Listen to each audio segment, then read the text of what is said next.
y aller, Angélique. C'est bon. C'est bon? On y va?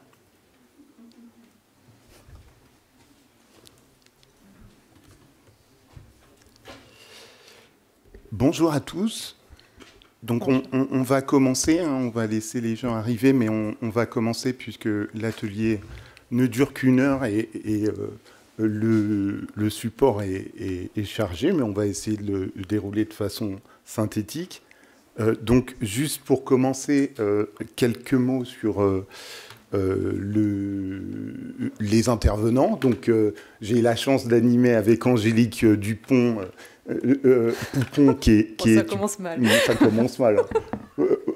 Poupon, Angélique Poupon, pardon, toutes mes excuses, qui est avec moi au sein du comité association. Il y a Jean-François Cotin, qui est le président du comité association, qui n'a pas pu être là aujourd'hui, mais qui anime avec brio et dynamisme notre comité. Donc pour ceux qui ne savent pas, c'est un comité qui, au sein de la profession, doit nourrir les confrères et puis le secteur associatif sur les actualités de la comptabilité du secteur associatif et des fondations. Donc c'est ce qu'on essaye de faire sous la houlette de Jean-François au sein de ce comité, qui est ouvert à tous ceux qui sont impliqués sur le secteur. Et n'hésitez pas à aller voir sur le site internet du Conseil régional de l'Ordre des experts comptables de Paris. Il y a une page avec nos supports et nos articles, etc. Voilà.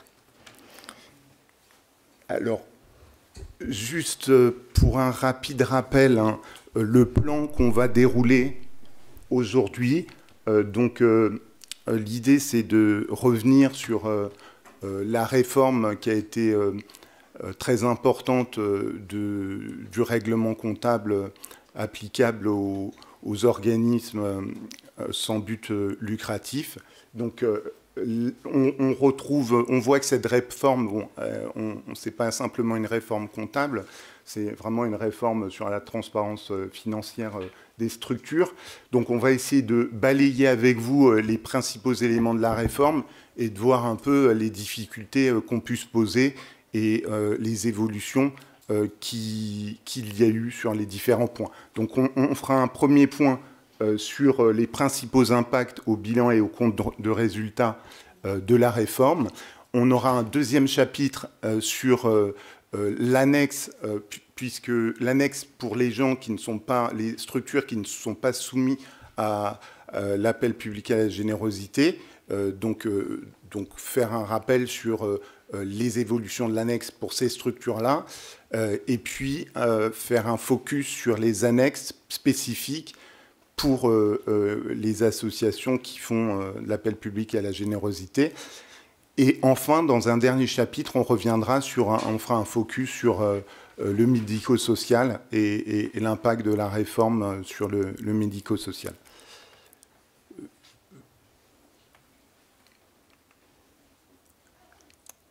Commençons. Alors, avant de parler de toutes les évolutions, on a voulu vous faire un petit retour sur l'origine de ce texte. Ça fait plusieurs années qu'on anime des ateliers sur le règlement comptable. Enfin, on l'a appliqué dans nos comptes sur une année si particulière avec Covid et application du règlement comptable. Mais l'idée quand même de cette réforme, c'est, comme l'a dit tout à l'heure Karim, c'est une meilleure transparence et une traçabilité des flux, donc notamment au niveau des ressources et des fonds propres des entités. On a une modernisation de la présentation des comptes, puisque quand même le texte, le 9901, il avait vieilli, ça faisait quand même un certain temps qu'il n'avait pas été retoiletté, et donc il fallait se remettre à jour par rapport aux nouvelles choses qui peuvent se passer dans le secteur associatif. Point important, c'est les nouvelles notions qu'il faut faire apparaître, des informations supplémentaires à faire apparaître dans les annexes, puisqu'on est sur de la transparence financière, donc on informe le lecteur au maximum, et donc on va essayer de vous représenter tout ça en détail. Hop, la suivante. Donc, le règlement comptable, l'ANC 2018-06 du mois de décembre 2018 est relatif au compte des personnes morales de droit privé à but non lucratif. Ce qu'il faut savoir et pas oublier, et j'espère que vous n'êtes pas passé à côté, c'est que ça a été modifié fin 2020. Donc surtout, si vous n'avez pas encore téléchargé la nouvelle version de l'ANC 2018-06, allez sur le site, téléchargez la mise à jour, c'est important. Donc il y a la disparition de toute la partie règlement 9901 qui a été remplacée par le nouveau règlement. Ce qu'il faut vraiment savoir, c'est que le principe, c'est que c'est l'ANC 2014-03, donc le PCG qui s'applique, et là, l'ANC 2018-06 viendra juste compléter les spécificités. C'est quand même un changement par rapport au 99-01. Donc, il était obligatoire de l'appliquer à compter du 1er janvier 2020. Donc, si vous avez des exercices décalés, vous ne les avez peut-être pas encore appliqués. Donc, les 30 septembre, bon courage. Et donc juste à côté sur le slide, il y a un petit truc à côté, c'est le 2019-04. C'est tout ce qui est la partie liée aux ESMS. Donc c'est pour ça qu'on en reparlera. C'est un secteur bien à part qui ne pouvait pas être traité en totalité dans le 2018-06. Donc, dans le prolongement de ce que vient de vous expliquer Angélique, donc on a un nouveau règlement qui a été modifié, complété, mais qui vient vraiment changer en profondeur la constitution des comptes. Donc, comme je vous disais, ce n'est pas simplement un nouveau plan comptable, c'est vraiment des nouvelles définitions de notions utilisées par le secteur associatif, des nouvelles obligations sur la transparence financière et la gouvernance qui viennent compléter ce nouveau plan comptable et des états de synthèse associés. Donc là, vous retrouvez dans ce règlement, la structure du règlement qui est, comme je vous le dis, beaucoup plus large qu'un simple règlement comptable. Alors, le périmètre d'application de ce règlement, il est aussi assez large. Alors, c'était le cas déjà du CRC 9901, mais c'est important de le rappeler que ce nouveau règlement, il s'applique aussi à des structures qui sont de différentes natures. Donc, il y a les associations et les fondations, ça, tout le monde a ça en tête, et les fondations sous toutes leurs formes. Et les associations et fondations, qu'elles fassent appel ou pas à l'APG, sont soumises à ce règlement. Mais il y a aussi des structures de forme particulière, comme les comités économiques et sociaux, les syndicats, les OPCO, qui sont également soumis à ce règlement. Alors, bien sûr, il garde des adaptations spécifiques, mais on est toujours sur le schéma de la hiérarchie des normes, avec la pyramide inversée. On a le PCG, après on a le 2018-06, et puis on a éventuellement des règlements spécifiques à des secteurs particuliers qui continuent à s'appliquer, mais vont s'adapter à ce nouveau règlement. Alors, dans un premier chapitre, on va revenir sur les impacts de ce nouvel règlement sur le bilan et le compte de résultat. Donc, en introduction, on vous rappelle qu'il y a donc deux documents importants à avoir et qui sont en libre accès avec vos identifiants sur le site du Conseil Sup. C'est un document qui a été fait sur la réglementation comptable des associations, fondations et fonds de dotation et qui reprend toute la réforme et qui détaille bien toutes les attendus de la réforme. Et puis un autre document essentiel, c'est le document qu'évoquait Angélique, qui est disponible sur le site de l'ANC et qui est la version numérique consolidée du 2018-06 amendé fin 2020. Et donc là, vous avez la version complète avec les infras, les explications. Donc ça permet vraiment d'avoir une bonne source, une première source d'infos indispensable. Alors après, là, on vous cite cette source d'infos, mais c'était surtout valable pour l'exercice précédent. Dans le cadre de la mise en place de la réglementation comptable associative, la première année a été particulièrement difficile, puisque bon, il y a plein de questions qui ont émergé, et puis notamment il y a eu une difficulté particulière que vous avez eue notamment sur les logiciels, sur le N-1.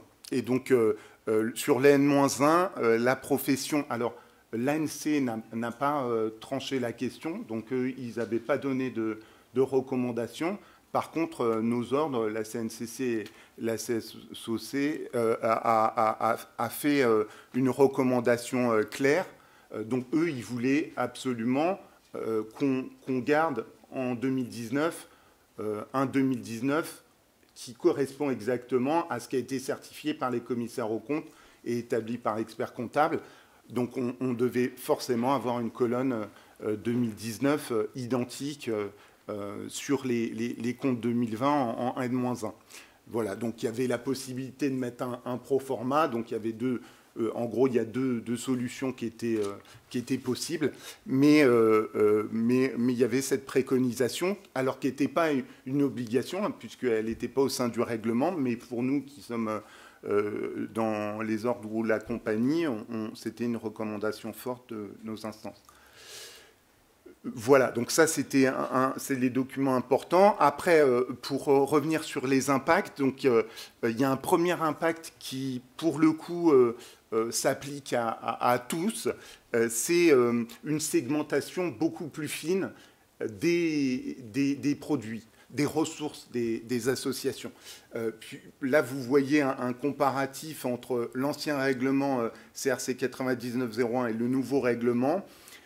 Et vous voyez, bon, à l'œil nu, on voit qu'on n'est pas du tout sur le même degré de finesse de présentation. Donc il y a l'intérêt de ces rubriques additionnelles, de la forte segmentation des rubriques, c'est d'établir des distinctions claires entre concours publics et subventions et contributions financières d'autres entités ou ressources liées à la générosité du public. Donc là, on a vraiment des segmentations plus claires qui sont faites des produits. Hein. Et ça impacte toutes les structures. Alors, oui, là, c'était juste pour vous rappeler que là, on parlait, sur le slide précédent, vous présentez les rubriques telles qu'elles sont présentées dans les états de synthèse, mais le plan de compte, lui, introduit une segmentation encore plus fine. Donc, typiquement, pour les contributions financières publiques et subventions, concours publics et subventions, donc on a une seule et même rubrique dans l'état de synthèse, mais dans les comptes, on a une distinction claire entre concours publics et subventions d'exploitation. Pareil pour les contributions financières privées et générosité publique, on a une seule rubrique, mais on a des sous-comptes qui distinguent bien les contributions financières selon qu'elles viennent de la générosité du public ou qu'il s'agit d'autres contributions. Ensuite, on vous a rappelé que ces segmentations, elles reposent aussi sur parfois des règles de comptabilisation par rapport aux éléments déclencheurs des ressources qui sont différentes. Hein. Donc, on a fait le rappel là, mais j'y reviens pas. Alors, on l'a dit dans la présentation du compte de résultats, on voit apparaître des nouvelles rubriques. On a souhaité vous présenter quelques ressources qui nécessitent des précisions. Donc, on a une distinction entre concours public et subvention. Pourquoi au niveau de la subvention, la loi ESS 2014 a redonné une définition précise de la subvention publique Et du coup, on va peut-être, enfin moi je sais que sur certains dossiers, je me suis re-questionnée en me disant est-ce que c'est de la subvention, est-ce que c'est du concours public? Alors ça a généré des questions auprès de mes clients pour au final sortir un compte de résultat avec concours public et subvention d'exploitation. Donc ils m'ont dit tout ça pour ça. Mais bon, c'est un peu le retour sur expérience. Donc c'est sur la même ligne, mais c'est des ressources vraiment bien distinctes. Donc on a les subventions d'exploitation qui seront dans les comptes 74 et les concours publics qui seront en 73. On doit donner une information précise au niveau de l'annexe sur les montants des concours publics, des subventions octroyées. Donc ce qu'on va juste basculer. Donc on a fait un petit tableau comparatif pour vraiment par rapport à la définition précise de la subvention publique. Donc on est sur des contributions facultatives de toute nature valorisées dans un acte d'attribution, alors qu'au niveau des concours publics, ça va être une contribution financière qui ne sont pas des subventions. Donc ça nous aide, mais du coup vraiment dans l'analyse, c'est vraiment se dire est-ce qu'on est sur une subvention publique, donc est-ce qu'il y a une décision de l'autorité administrative, est-ce qu'elle est bien facultative, discrétionnaire et sans contrepartie directe au niveau des concours publics. Donc il faudra voir si ces sommes reçues sont liées à un dispositif législatif, réglementaire. Est-ce qu'on a des reversements de participation, là-dedans on aura des contributions ou des taxes par des organismes collecteurs. Dans les concours publics par exemple, moi j'ai vu également dans les dossiers, il y a quelques années on nous avait dit les aides au poste sur les structures de l'insertion par l'activité économique c'est de la subvention. Au final, dans la définition c'est du concours public. Donc on va les reclasser en concours public. Ça va jouer sur nos seuils quand même de nomination de commissaire aux comptes. Est-ce que c'est si on baisse le montant des subventions et que c'est des concours publics, pour le moment, l'obligation d'avoir un commissaire aux comptes, c'est 153 000 € de subvention publique. Donc ça, c'est pareil, c'est un point à revoir. Au niveau des concours publics, on peut aussi également avoir la collecte de la taxe d'apprentissage, les produits de tarification du médico-social, etc.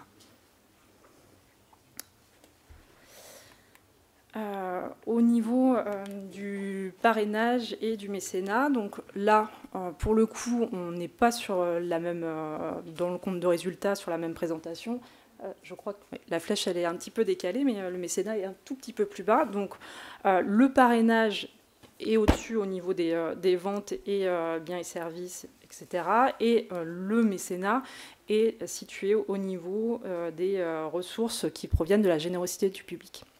Donc, c'est vraiment important, on a cette distinction.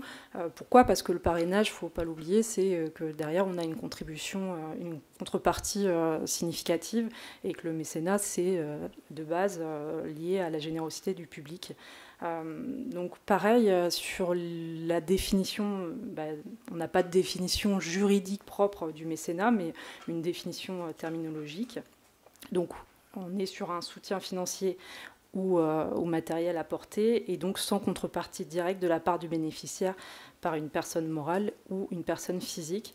Donc là, c'est important de savoir où on le classifie. Est-ce que derrière, ça génère un reçu fiscal ou pas? On en reparlera un petit peu plus tard, mais c'est important de bien reclasser les fonds. Et donc la notion, c'est quand même vraiment la contrepartie pour bien distinguer si on est sur du parrainage ou du mécénat. Parce qu'on a certains donateurs qui disent que c'est du mécénat, mais quand on regarde les conventions, on est vraiment plus sur du parrainage. Donc vigilance, là c'est nous, quand on relit les conventions, de faire attention et de mettre en garde nos clients. Donc là, on a remis un petit laïus, c'est que bien sûr, on le reprécise en annexe le montant des opérations, de ces opérations dans les comptes annuels. Donc ensuite, on vous a fait une présentation dans ce slide des 3 nouveautés qui impactent le bilan des structures. Donc il y a 2 nouvelles rubriques qui sont introduits par le règlement. Il y a une première rubrique qui est une rubrique de donation temporaire d'usufruit.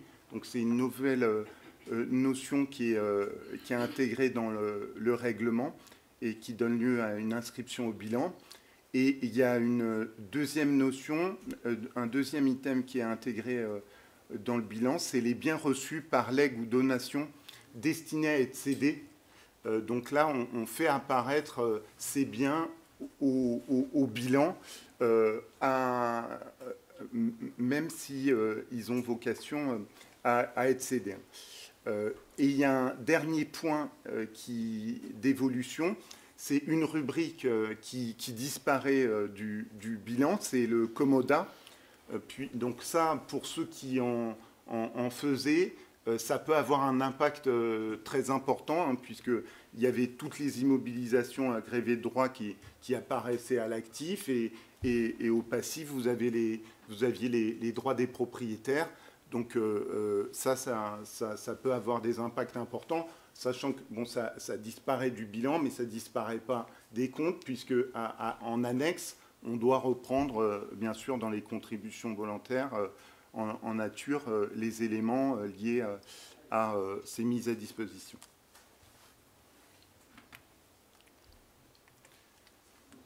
Alors, ensuite, au niveau du passif, donc là, il y a des impacts beaucoup plus conséquents, on va dire, puisque là il y a une refonte importante de la notion de fonds propres. Donc on revient sur une notion de fonds propres, mais on distingue de façon beaucoup plus fine l'origine des fonds. Donc par rapport, bien sûr, à une lecture statutaire des différents organismes, mais aussi par rapport à une lecture juridique de l'origine des fonds. Notamment, il y a tout un travail à faire sur l'existence ou non de droits de reprise. Donc à cette occasion, il y a vraiment une réflexion importante qui a pu être engagée par les structures et des recherches d'archives sur l'origine des fonds, sur les conditionnalités associées à ces fonds. Voilà, donc ça, c'est un changement important qui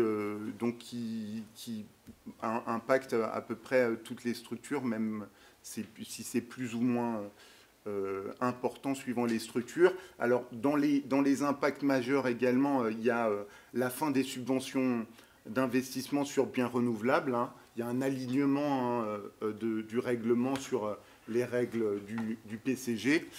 Donc là, on revient aux règles du PCG. Donc ça, c'est un autre impact important sur le bilan. Justement, parlons des subventions d'investissement. Donc, on l'a dit tout à l'heure, enfin Karim vient de le dire, il y a des comptes qui ont disparu, le 102 600 et le 103 600. Donc, il y a dû avoir un gros travail pour 2020 pour savoir ce qui était à l'origine, qu'est-ce qui était financé, reprendre les plans d'amortissement. Là, ce qu'il faut retenir, c'est qu'il existe deux méthodes. Soit on inscrit immédiatement en produit exceptionnel, donc on a une subvention d'investissement, on peut reprendre en totalité en produit exceptionnel, ou on inscrit en fonds propres et on reprend au compte de résultat de façon échelonnée, au rythme des amortissements et des biens subventionnés. Ce point-là, il a été revu également par un autre ANC, le 2020... 08 en fin d'année, donc qui n'impactait pas en fait le règlement comptable des associations, mais bien le PCG. Avant, il y avait possibilité d'échelonner de façon différente par rapport au rythme des amortissements. Là, les deux règles sont énoncées. On a encore une petite possibilité, selon un article, un alinéa du PCG. Là, c'est vraiment quand on veut aller dans du détail et pas reprendre du tout la subvention d'investissement. Mais là, c'est vraiment très, très particulier. Il faut qu'il y ait un accord formalisé du financeur, etc. Donc, un peu plus difficile à mettre en place. Ce qu'il faut retenir, c'est qu'on met l'information en annexe. On va montrer tout à l'heure, je ou en tout cas dans l'annexe, il y a un tableau bien précis sur la subvention d'investissement. Au niveau du retour sur expérience, là où on laissait des subventions d'investissement en 102 600, 103 600, cette année, on a repris au compte de résultats. Donc on a généré des produits. Les associations n'ont pas toujours bien compris comment, surtout cette année 2020, où, avec les aides Covid, etc., ils n'ont pas tout de suite vu l'impact qu'il y a direct sur le résultat. Donc là, je pense que nous, en tant qu'experts comptables, on doit faire attention et leur indiquer qu'on a certes augmenté le résultat par rapport à l'année précédente, si on était dans le même, si on appliquait, on laissait en 102 ou en 103 600, mais en fait, on n'a pas d'enrichissement de l'association. Donc voilà, c'est des points de vigilance et d'accompagnement de nos structures. Les fonds dédiés. Donc les fonds dédiés, c'est reprécisé dans l'ANC 2018-06. On peut faire des fonds dédiés sur des subventions d'exploitation, sur des contributions financières reçues d'autres personnes morales, droit privé à but non lucratif, et sur des ressources liées à la générosité du public, donc comprenant les dons, le mécénat, legs, donations, assurance vie. Donc là, c'est important, c'est pour ça que tout à l'heure, on vous a réexpliqué et refait des focus sur les ressources. Pour savoir si on peut faire des fonds dédiés, il faut déjà être sûr d'avoir bien classifié. Donc le grand absent, c'est le fonds dédié sur les concours publics. Donc, par principe, on ne fait pas de fonds dédiés sur les concours publics, sauf, bien sûr, on a un principe, on a des exceptions, sauf pour le médico-social. Sur le 2019-04, ils ont prévu un cas où on peut faire des fonds dédiés. C'est qu'à partir du moment où on a eu une dotation pour un projet bien spécifique, donc quand on est sur des structures financées en CEPOM ou autres, et là on a quand même le droit de remonter en fonds dédiés et également sur la partie taxe d'apprentissage, mais là encore une fois on a des petits ajustements à revoir sur ces points-là. Alors, dans les nouveautés, on a aussi les fonds dédiés sur investissement. Alors, tout à l'heure, on a parlé des subventions d'investissement. Maintenant, on est ces fonds dédiés. Donc là, on est dans des cas très, très précis où on a reçu des contributions financières d'autres entités pour financer une immobilisation. Donc, si on est sur un bien amortissable, là, on a la possibilité de faire un fonds dédié, rapporté en produit sur la même durée que de l'amortissement de l'IMO, ou alors on fait une affectation directe au compte de résultat et on propose d'affecter. Là, dans ces cas-là, par exemple, on peut penser à contribution financière, vraiment un don pour financer des travaux. Là, on va pouvoir réétaler et du coup pas avoir tout de suite un gros impact sur notre résultat de l'année alors que les travaux ne sont pas engagés. Point important, bien sûr, c'est prévoir une mention en annexe sur la méthode appliquée, sur le suivi des fonds dédiés relatifs à ce financement. On le dit à chaque fois, mais vraiment l'annexe, elle a été étoffée. Le but, c'est de bien expliquer ce qu'on fait.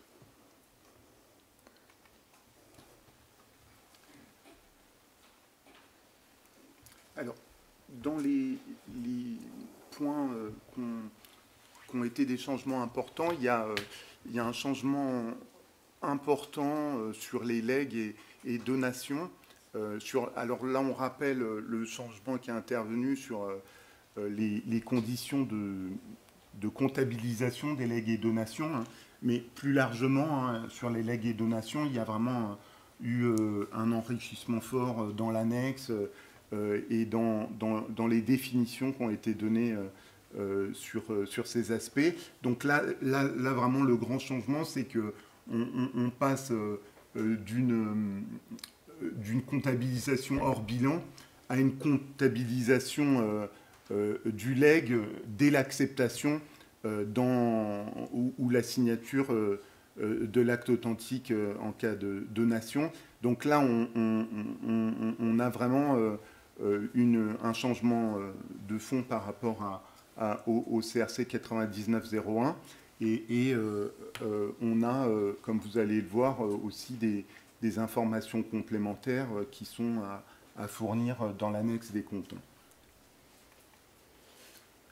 Alors, justement, dans l'annexe des comptes, on a voulu vous vous faire un chapitre dissocié sur l'annexe des comptes pour les structures qui ne sont pas soumises à l'appel à la générosité du public, et l'annexe spécifique, enfin les points spécifiques qui sont prévus pour les structures qui font de l'appel à la générosité du public, pour bien distinguer les deux, puisque vraiment l'impact du référentiel n'est pas du tout le même selon qu'on fait appel à la générosité du public ou pas. Mais malgré tout, hein, même si on ne fait pas appel à la générosité du public, il y a des enrichissements importants qui sont demandés dans le nouveau référentiel. Donc il y a une annexe qui a été modernisée et dont le rôle est renforcé. Donc ce qu'on vous conseille là comme document indispensable, c'est là aussi des documents qui sont téléchargeables sur le site avec vos identifiants. Donc il y a un document très complet qui a été fait par la commission association du Conseil Sup sur un guide de l'annexe comptable des associations. Donc là, ça balaye vraiment de façon exhaustive les éléments à prévoir dans les nouvelles annexes. Et puis, est disponible aussi en téléchargement sur le site un fichier Excel qui reprend les différents documents. Alors, vous tracassez pas à faire des photos, vous aurez tous le document, hein, le support vous sera communiqué à l'issue de l'atelier, donc vous aurez tous ces éléments. Alors, dans les points qui sont prévus pour toutes les structures soumises à ce référentiel et qui sont des éléments nouveaux, c'est qu'il y a une demande de description plus forte de l'objet social de l'entité, de la description de la nature de ses activités, de leur périmètre, et puis des moyens qu'elle engage pour mener ses actions. Donc ça, c'est une nouvelle obligation qui est intégrée dans l'annexe des comptes et qui oblige à se référer aussi, donc à faire une lecture des statuts, puisqu'on s'aperçoit de temps en temps qu'à la lecture des statuts, ça aboutit parfois à un relatoilettage des statuts, puisqu'on s'aperçoit que les notions ont parfois évolué. En tout cas, il faut se référer de manière indispensable aux statuts, aux communications, aux éléments de communication aussi qui sont faits sur le site internet ou à destination des bailleurs pour compléter cette partie et enrichir cette partie. Et également prévu dans cette partie, mais ça ne change pas, de mentionner tous les événements marquants de l'exercice. Donc bien sûr, cette année, il y avait les événements Covid, et puis il y avait la première année d'application du nouveau référentiel, donc là qui devait être précisé, notamment dans les principes et méthodes comptables. Alors, dans les principes et méthodes comptables, on rappelle qu'il faut revenir sur notre pyramide inversée, puisque là, en fonction de l'entité, vous appliquez le plan comptable général, vous appliquez le 2018-06 modifié fin 2020, et puis vous appliquez, si vous êtes une ESMS, le 2019-04, et si vous êtes en fonction de votre statut juridique, syndicat, CSE, OPCO, des réglementations spécifiques. Donc ça, c'est les points à prévoir de manière récurrente dans les annexes et à bien sûr actualiser en fonction de ce qu'on vient de se dire. Et puis, bien sûr, dans les méthodes comptables et changements méthodes comptables, il y avait à rappeler le changement de méthode sur la première année. Donc, sans redétailler tout ce qui doit être reprécisé au niveau de l'annexe, ce qu'il faut retenir quand même, c'est qu'il n'y a pas d'annexe de base, annexe détaillée, annexe simplifiée dans le secteur associatif, c'est qu'il y a une annexe. Donc à partir du moment où on est concerné, on doit mettre toutes ces informations-là. Donc ça, c'est le point important. qu'il ne faut pas oublier. Donc, revoyez vraiment sur le guide très complet de tous les paragraphes qu'il faut mettre, mais en tout cas, ne faites pas d'annexe simplifiée. Hop. Donc ce que je vous propose, c'est qu'on bascule tout de suite sur la présentation des tableaux, puisque le timing est assez court, et si on veut pouvoir aborder des gros sujets, l'appel à la générosité du public et le SMS, on va vous représenter les tableaux qui évoluent et qui changent. Donc sur ce tableau, alors on l'a mis là, on ne vous a pas mis les deux tableaux, c'est qu'il y a un tableau fonds propres et un tableau en cas d'appel à la générosité du public.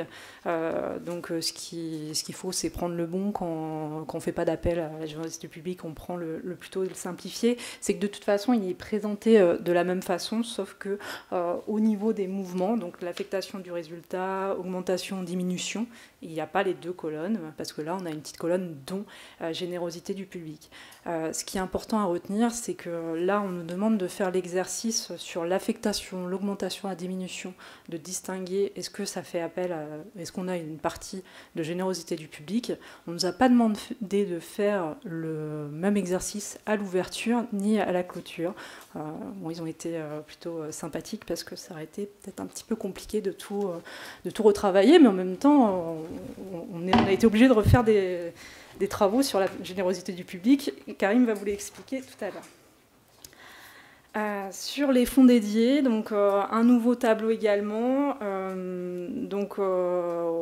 On reliste les fonds dédiés par nature, donc les subventions d'exploitation, les contributions financières et les ressources liées à la générosité du public. Donc on doit bien avoir les différences selon la nature des ressources. On a des colonnes supplémentaires par rapport à ce qu'il existait. On a aussi, il va falloir suivre les projets qui sont financés, les subventions, enfin pas les subventions d'investissement, les fonds dédiés liés à l'investissement. La colonne qui est intéressante et qui prête à attention, c'est la dernière, à la clôture. Donc on a le montant global, et là il va falloir aller aussi ressortir les fonds dédiés correspondant à des projets sans dépenses au cours des 2 dernières années. Donc ça, c'est la vigilance. C'est que dans les textes, on nous demandait quand même d'avoir cette vigilance en tant qu'expert comptable, commissaire aux comptes, des vieux fonds dédiés. Est-ce que c'était des fonds dédiés ou est-ce que c'était de la réserve déguisée? Là, pour le coup, c'est directement dans la lecture du tableau, et il va falloir aller expliquer pourquoi ils ne sont pas utilisés, et s'il ne faut pas demander aux financeurs un refléchage. Donc là, cette information, elle est hyper importante en tant qu'expert comptable et commissaire aux comptes. Bon, moi, c'est OK.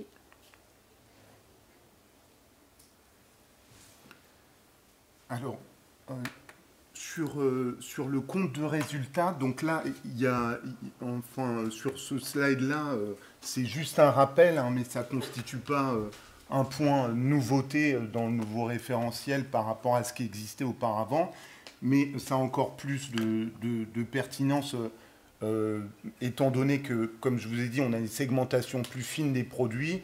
Il faut que dans l'annexe, néanmoins, on précise les différentes rubriques. Donc là, ça va permettre d'enrichir encore les annexes. Vous allez détailler la rubrique legs, donation ou assurance vie, détailler les concours publics et subventions, puisqu'on a vu que c'est sur une seule rubrique, mais qu'à l'intérieur, il y a deux sous-rubriques bien distinctes, les concours publics et les subventions, qui reviennent à deux notions bien définies, puisqu'ils ont repris la définition de la loi ESS pour les subventions, et qu'ils ont défini dans l'infra ce qu'on entendait par concours public. Donc on est sur des notions précises, donc qui doivent être, où il y a des informations complémentaires qui doivent être données, et bien sûr les informations sur les contributions volontaires en nature. Là aussi, comme vous l'expliquera Angélique, il y a un renforcement des obligations de transparence. Ensuite, on voulait juste vous rappeler une annexe indispensable lorsqu'on a on a cette rubrique legs, donation, assurance vie qui est au sein des comptes de produits et de charges. Il faut donner le détail de ces rubriques en annexe, puisque là, on a une nouvelle rubrique qui est un solde de compte. Alors normalement, on a pris la non-compensation, mais là, on a un solde de compte qui est dans nos états de synthèse. Et donc là, ça permet d'avoir le détail des produits et des charges qui composent cette rubrique. Donc ça, c'est un tableau qui est indispensable, que cette rubrique est active.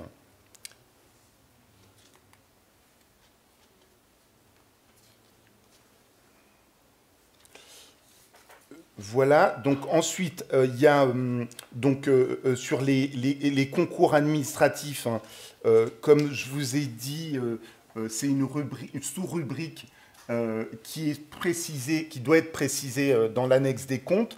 Et dans cette sous-rubrique, ce qu'il est demandé au sein du règlement, c'est de fournir des informations sur la nature des concours octroyés, mais aussi sur les différentes catégories administratives, alors que ça soit au État, collectivité territoriale ou autre. Ça peut être caisse d'allocation familiale quand on pense au concours public. Voilà, donc il y a cette segmentation cette information qui doit figurer en annexe. Alors, place à l'information sur les contributions volontaires en nature. On vous a remis les 2 articles qui sont spécifiques aux contributions volontaires en nature. Donc, ce qu'il faut retenir, sans reprendre tout en détail, c'est qu'on doit faire une information dans l'annexe. Et en cas de non-comptabilisation, on doit mentionner les motifs de cette décision. Et en cas de comptabilisation, on explique aussi comment on a valorisé et recensé les contributions volontaires en nature. Donc l'annexe de l'entité, elle doit être renforcée et du coup, on doit bien avoir le descriptif qualitatif, donc date de l'opération, durée, type de bien.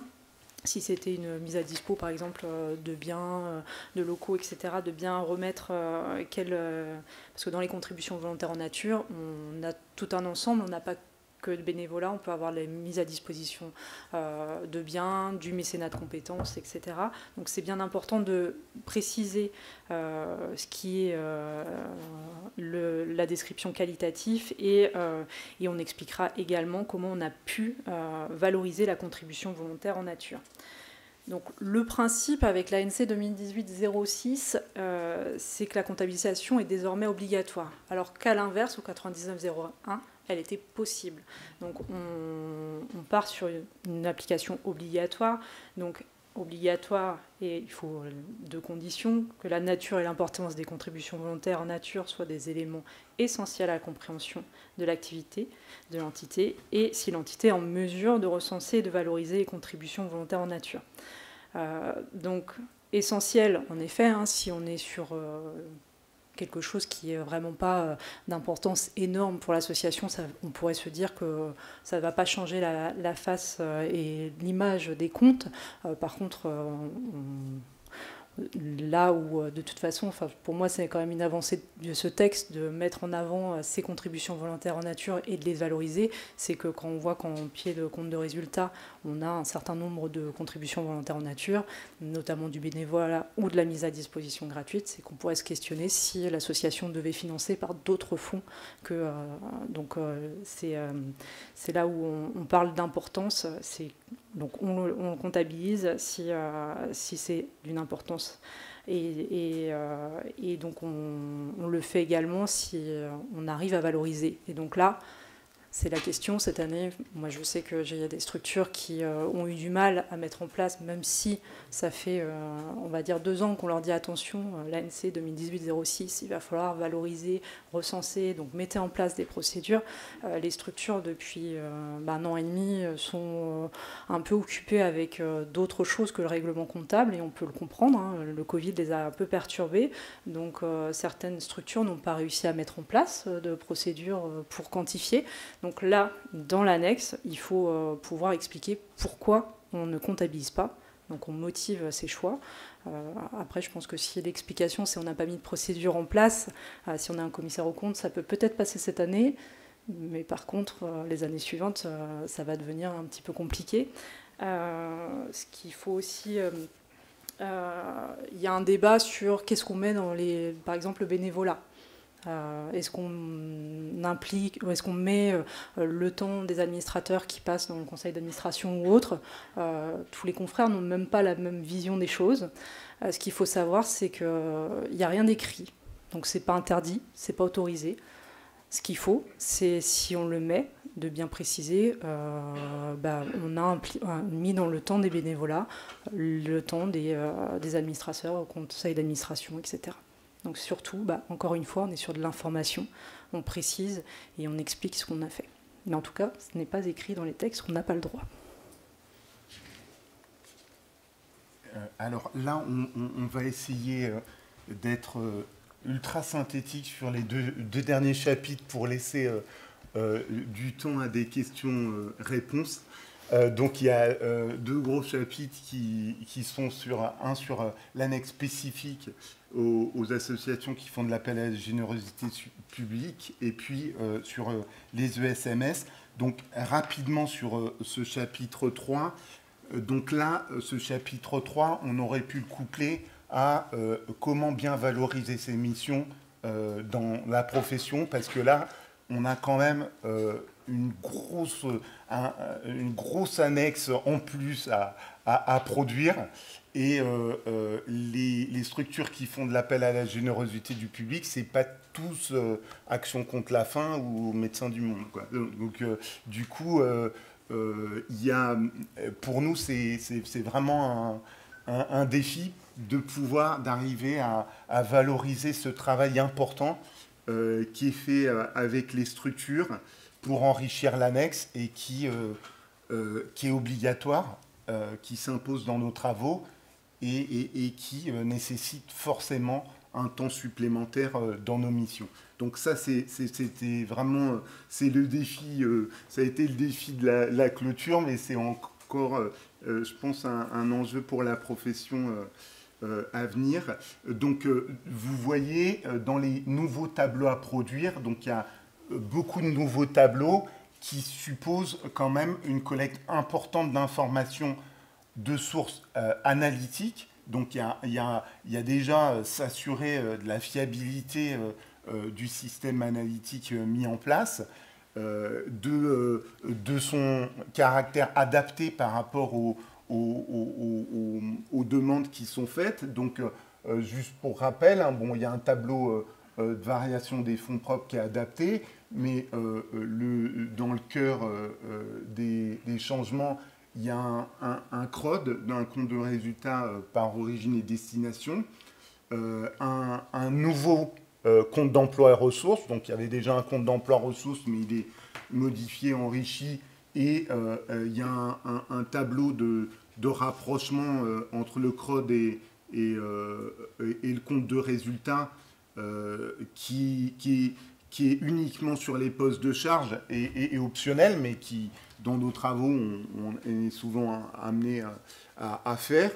Donc là, il y a vraiment de nombreuses nouveautés. Donc je rappelle que donc il y a une notion, la notion de seuil, lors de cette première année d'application, a engendré beaucoup de questionnements de la part de toute la profession. Donc il y a eu en juillet, donc il y avait une nouvelle notion qui était introduite avec l'APG, l'appel public à la générosité, qui était une notion qui n'était absolument pas définie. Donc nous, on avait l'appel à la générosité du public, qui était une notion définie dans les textes, qui était à l'appui du CER et qu'on connaissait. Là, la notion d'APG apparaissait dans le règlement et sans définition précise. Donc là, on nous a dit en juillet qu'on revenait à la définition de l'appel à la générosité du public. Les conséquences sur le calcul de seuil il va falloir encore se reposer les questions, hein, puisque il y a la question de comment on fait de l'appel à la générosité du public, est-ce qu'on sollicite son réseau ou pas, est-ce qu'on va en dehors du réseau, enfin voilà, il y a vraiment une question qui est rouverte sur les seuils d'application. Et quand on voit les conséquences de l'application du seuil, bon, faut s'arrêter 2 secondes quand même sur les seuils d'application. Donc, vous voyez les conséquences, hein, c'est la mise en place d'un CROD, d'un CER. Donc, bien sûr, il y a une nécessité de rapprochement, hein, de ces tableaux. Ce qu'il faut avoir en tête, alors, bon, sur l'année de mise en place, heureusement, hein, dans la version, le règlement modifié, on nous a épargné de faire un N-1, parce que là, on s'arrachait les cheveux, et donc tout le monde l'a compris, y compris l'ANC. Donc, on a échappé à ça. Par contre, donc on a sur un compte d'emploi et des ressources revisité à compléter, et un CROD. Et donc là, il y a à être vigilant aussi sur l'implication des instances dans la définition de l'objet social, des missions sociales, des frais de fonctionnement, de ce qui est inclus dans les frais de recherche d'appel à la générosité du public, pour vraiment s'appuyer sur les instances pour définir bien en annexe les principes et les clés de répartition appliquées. Alors, on va essayer de faire rapide sur le focus ESMS. Donc là, en fait, le but de cette ANC 2019-04, c'était d'harmoniser par rapport à l'ANC 2018-06 les pratiques et les spécificités du secteur. Ce qu'il faut savoir, c'est qu'on est sur un champ d'application élargi par rapport à l'ANC 2007-05. Je crois qu'on a fait un petit... Ouais, ah non. Non, bah c'est... voilà, le contexte, hein, c'était harmoniser, traiter les points particuliers, donc ces structures morales de droit privé à but non lucratif qui, dans les périmètres, les activités sociales et médico-sociales, donc à savoir la gestion d'établissements et services sociaux et médico-sociaux. Ça ne concerne pas les activités sanitaires et donc, comme pour l'ANC 2018-06, il était applicable, obligatoire au 1er janvier 2020.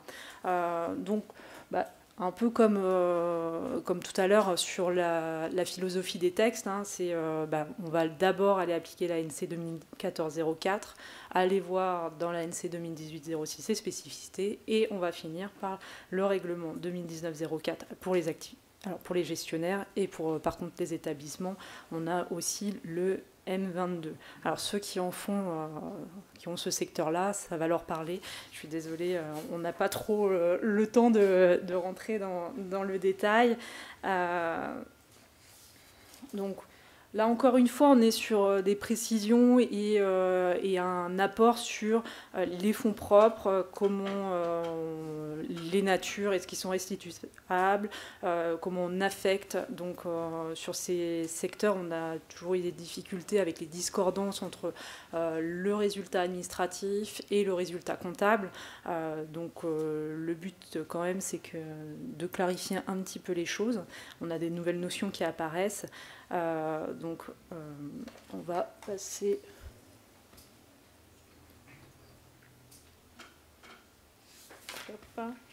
Vu que je vais vite et que je synthétise, je suis un petit peu perdue, mais voilà. Le fameux tableau, c'est donc le tableau qui est important et cette nouvelle notion de résultat effectif. Donc on a le résultat comptable, la reprise du résultat antérieur et on arrive au résultat effectif. Alors là, au final, c'est pour les résultats antérieurs, donc pas le résultat de l'année, mais on arrive logiquement à retrouver le résultat, je en perds mes mots, le résultat affecté par le financeur. D'accord, donc l'idée c'est vraiment d'avoir plus une clarification. On a l'affectation dans un 115, donc l'affectation provisoire du résultat. Et dans le tableau, on a la partie sous gestion propre et gestion contrôlée, puisque ce qui est lié à l'activité et aux financeurs, c'est la partie contrôlée, et on a la gestion propre. On a eu donc une redéfinition, donc le concours public, la contribution financière, donc ce que j'ai dit tout à l'heure au niveau de la définition du concours public. Là, on va retrouver les ressources issues de la tarification, les ressources liées au contrat pluriannuel d'objectifs et de moyens, donc qu'on appelle CEPOM, et donc c'est comptabilisé en 73.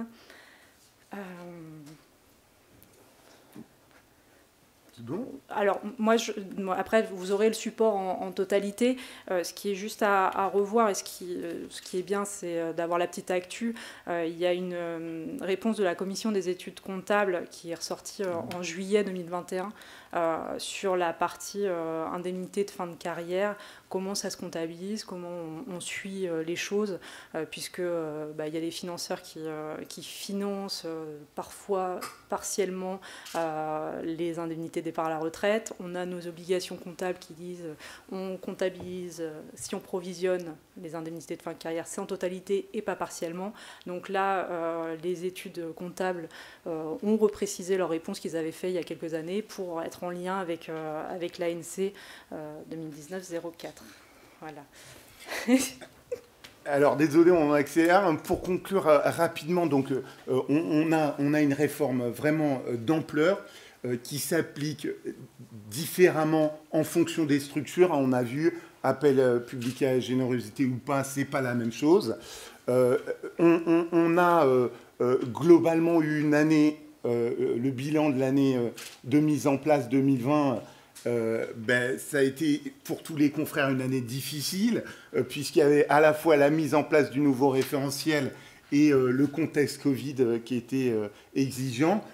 Mais en tout cas, il y a un vrai enrichissement des annexes de l'information financière.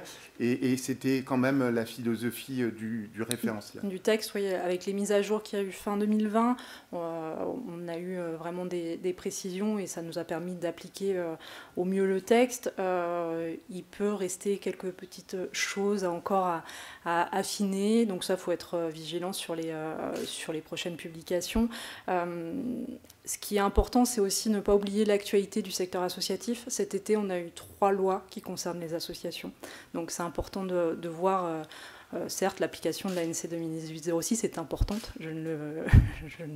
je suis d'accord, mais il faut aller voir au niveau des nouvelles lois, quels impacts on va avoir, parce qu'on a différentes choses qui apparaissent, donc notamment cette notion de appel à la générosité du public qui réapparaît, donc c'est tout frais, c'était juillet. On a quoi encore? On a la loi du 24 août sur les respects du principe de la République. On a l'apparition du contrat d'engagement républicain avec comme sanction, si l'association ne respecte pas cet engagement, potentiellement restituer la subvention. Alors, on a les principes, on n'a pas encore les décrets et comment ça va fonctionner, mais il faut être vigilant. Et on a également un renforcement sur le contrôle des dons du mécénat, on voit que c'est vraiment quelque chose qui est dans l'axe du... Voilà, il va falloir être vigilant, nous voir ce qui est applicable et être de bons conseils auprès de nos clients.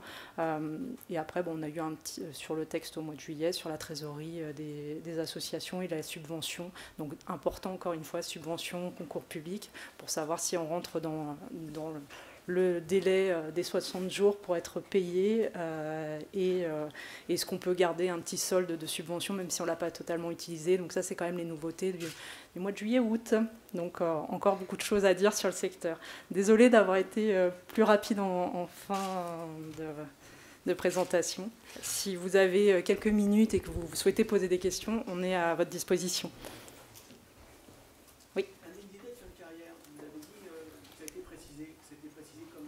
Alors c'est sur une réponse de la commission des études comptables, c'est la EC 2020-36 du mois de juillet.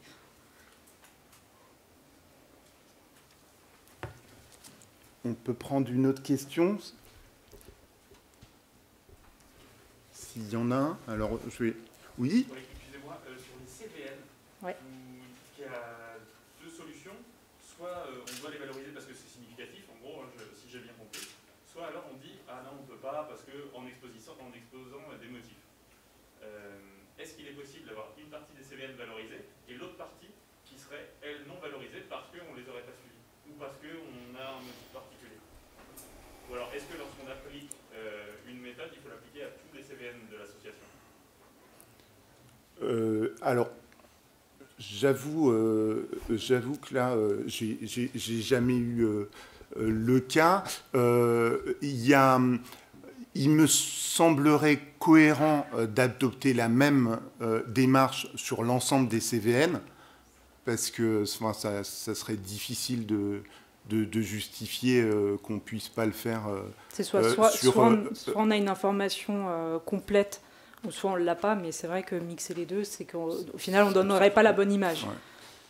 Dans le cas présent, bénévolat valorisé parce que suivi, parce que beaucoup de bénévoles. Par ailleurs, quelques locaux mis à disposition un peu partout, suivis, mais pour lesquels il n'y a pas forcément de convention d'occupation, pas forcément de valorisation, et surtout pas forcément de volonté de valorisation pour aller dire aux personnes, voilà, dans mes comptes, ce que vous me prêtez, c'est tant, et mettre un peu la puce à l'oreille. Il y a des personnes qui, pour le moment, font des dons. Alors, je crois qu'en tout cas, le principe du caractère significatif s'applique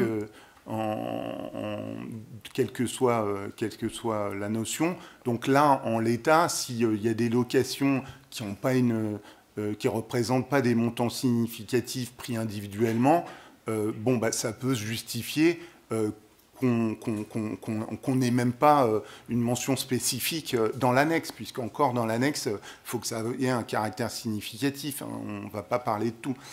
Donc là, je pense que dans le cas que vous citez, ça peut être la voie, c'est-à-dire on valorise on valorise et on comptabilise dans le compte de résultats pour lequel on a une information détaillée. Et par contre, les informations à caractère non significatif, on n'a pas besoin forcément de les évoquer dans les CVN. Merci beaucoup. Alors, on va terminer l'atelier pour respecter les timings. Hein. Je vous remercie de votre présence et de votre disponibilité.